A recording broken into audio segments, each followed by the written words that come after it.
This camera is both the most amazing piece of technology I've ever used and the most frustrating. Ugh. I'll start off by saying the hardware on this camera is amazing. It looks super cool. It feels super sturdy in the hands. The lenses do an incredible job when they're doing their job properly. They capture 52 megapixel images, which just come out looking really, really great and give you the ability to do whatever you need in post-production. My personal philosophy for what I do and what I need is I just want to capture enough information when I'm on the go, especially, that I can bring it back later and do whatever I need to do to it in post.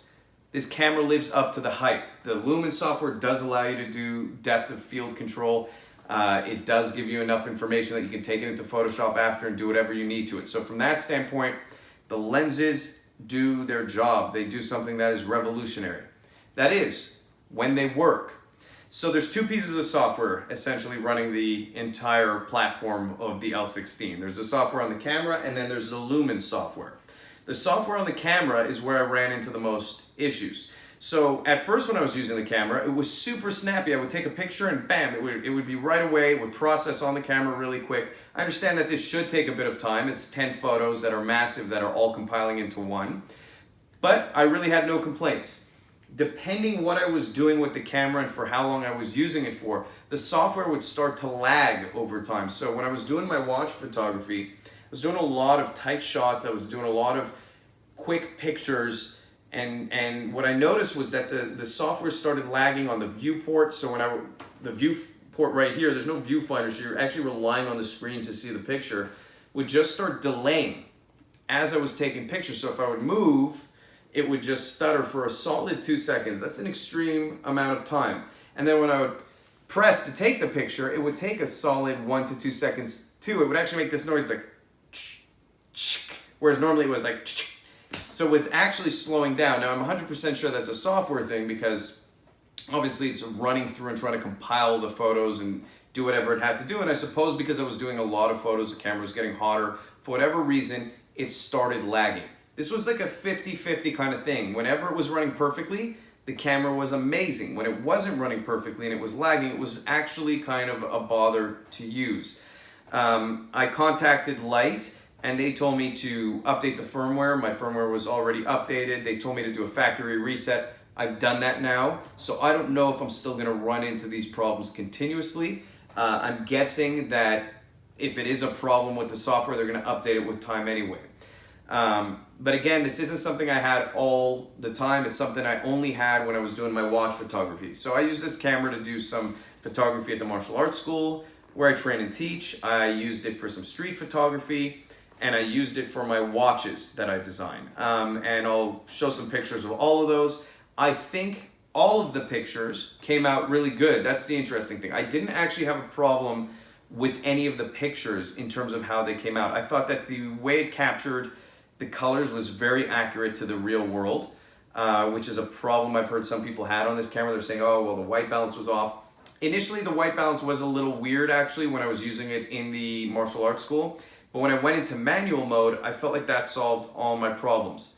And that brings me to an interesting thing about the software. The software in auto mode does an incredible job when you're in daylight and there's a lot of light. It does a terrible job in low light settings where you have to go into manual mode. But luckily, Light is constantly working on these things. So I was worried about capturing quick action shots in my martial arts school. And so I contacted them and they said, oh, well, there's a 6 burst mode and you can go into manual mode, speed up the shutter, raise the ISO of it, you're gonna have a good photo. So they're very responsive. The camera software does allow you to have enough control that you could do whatever you wanna do with it. That is, again, when it's working properly. So I'm gonna jump right in and say, if you're the type of person who does not wanna deal with any problems when you're buying a new piece of technology, this is probably not the camera for you. Now, if you don't mind that and you want to get something that's incredibly unique, then keep listening because this camera does do a lot of things that no other camera can do. And I do believe those problems will be fixed. So let's just talk about the form factor. This is something I ran into a problem with as well. So I'm used to DSLRs that give me a double grip. So when I'm taking a picture, my hand does come in front of the camera a little bit. Now what this camera does is all the lenses come all the way flush to the left side of the actual camera. So whenever my hand came around, it would give me a warning on the back saying you're blocking some of the lenses. Now that's a great, thing to have on the camera because it lets you know that you're blocking the lenses. The problem is that I was blocking the lenses a lot, which means I have to change the way I take pictures. This almost feels like the type of camera you got to hold in the back, and then this hand here can wrap around my right hand. If you were left-handed, I could see this being a total disaster. So this camera would not work for certain people. Left-handed people or people who just continuously, unless you retrain your hand to not come around the front of the camera, this would be too much. You honestly have to keep it on the side of the camera. Again, that's because the hardware here is so insane that they had to build it a certain way. You have 16 lenses. And back to those lenses, man, the amount of control I had with depth of field, with color, with everything after the fact was really, really amazing. The next thing I'm going to jump into is portability. Do I feel like this camera is portable? Hell yes, I feel like it's portable. It's not portable enough to go in your pocket. I don't think anyone would comfortably keep this in their pocket, but it really did fit into my carry bag perfectly, and I just kept it with me wherever I went during the day, so it was a pleasure to have with me. I didn't ever feel like, oh man, this thing's heavy, this thing is uncomfortable, in fact, it was just there, and when I wanted to take a picture, I was able to take it out and take the picture and get way better quality and control than I would on a cell phone. Whether it's better than a DSLR, honestly, if they could get the software to be where it needs to be, people say, oh, this will never be a DSLR killer. My personal opinion is if they really do dedicate themselves to working on the software to not have the lag issues I ran into, and I'm hoping that this just might be my camera and not every camera, but based on the other reviews I've seen and read, other people do suffer from lag issues on this camera. If they can fix that, this camera will get a 10 on 10 from me. So keeping that in mind, there's a lot to love on this camera. There's also certain things to be frustrated about. Like everyone's saying, it's a new camera. There's still software issues. I didn't have a lot of the problems that other people had. In other words, a lot of people were saying, oh, their pictures weren't coming out nice. Their pictures were not comparable to DSLR.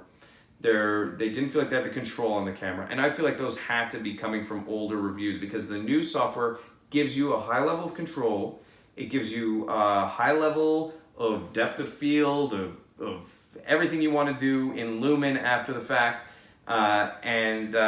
Besides that lag, during only my watch photo shoot, so I didn't have it when I was doing street photography, and I didn't have it when I was doing the martial arts shoot. Now the reason I believe that is the case is because with the watch photography, I was taking a ton of pictures and using it continuously, and I think that's where the camera started getting confused.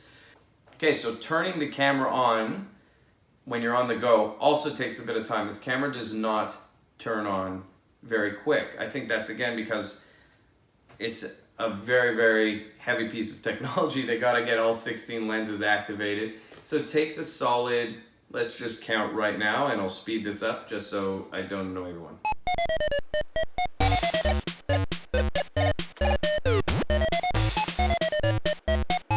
Okay, so that was a solid 40 seconds to turn on. So you're looking at 40 seconds to turn on the camera.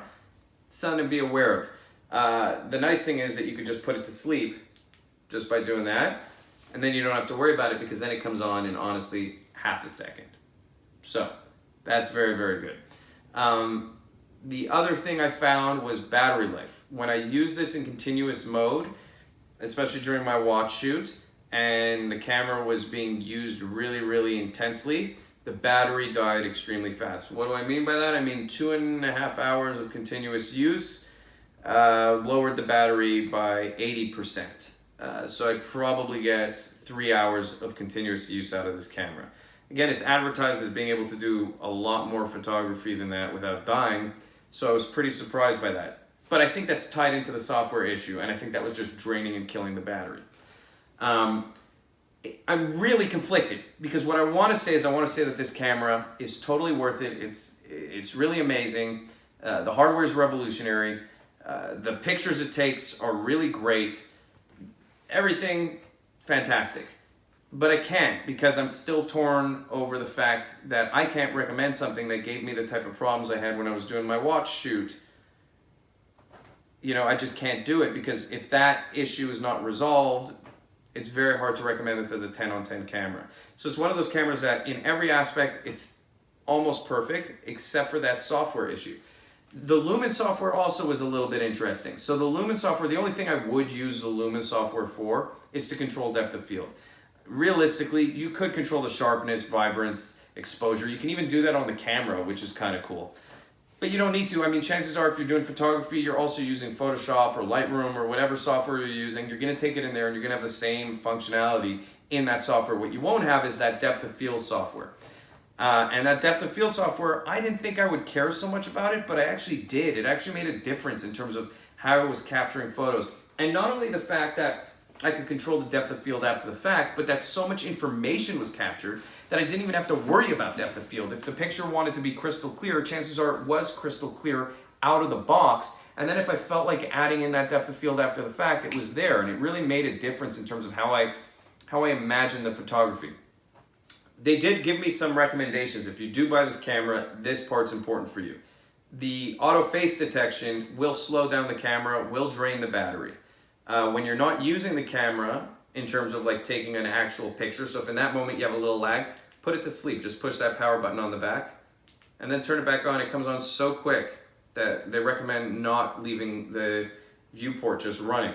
Another thing is people said that the zoom took a long time, that whenever they did it, it lagged. I didn't have that problem. In fact, I didn't even have that problem when the software was lagging. Here is my final thoughts. Hardware, 10 on 10, revolutionary, amazing. Quality of picture, 9.5 on 10, really great. Yes, in my opinion, comparable with DSLR. It's crisp, huge dynamic range, didn't blow out my whites, so I had a lot of information to play with. The blacks weren't so deep that I couldn't do anything with them. The colors were really, really clean, no noise in the photo. Overall, for me there, 9.5 on 10, comparable with many DSLR photos I've seen. Software, 5 on 10. When it works great, it is great. When it works bad, it's a 0 on 10. So I have to give it from a 10 on 10 and a 0 on 10, average that out to a 5 on 10. That's the only possible thing that could be a deal breaker. Form factor, 6 on 10. The reason I'm giving this a 6 is again because this is not well thought out. See, right now it's giving me the lens blocked photo on the screen back here. So that's annoying. If they could have just extended this out a bit, I'd rather have a longer camera that let me put my hand in front. So 6 on 10 there. Portability, 9 on 10. It won't fit in your pocket, but you will take it everywhere with you. It's super convenient. If you have a little carry bag, I have a little carry bag. It works for that too. So overall, those are my thoughts. 10 on 10, 9.5 on 10, 5 on 10, 6 on 10, and portability 9 on 10. I don't know what that all averages out to, but is this camera worth it? Hard to say. I still can't say yes. I definitely can't say no. So leave your thoughts in the comments section below. I'm going to post some pictures throughout the video also of my pictures that I took, and let me know. And if you like this review, please subscribe. It would mean a lot. Thank you so much.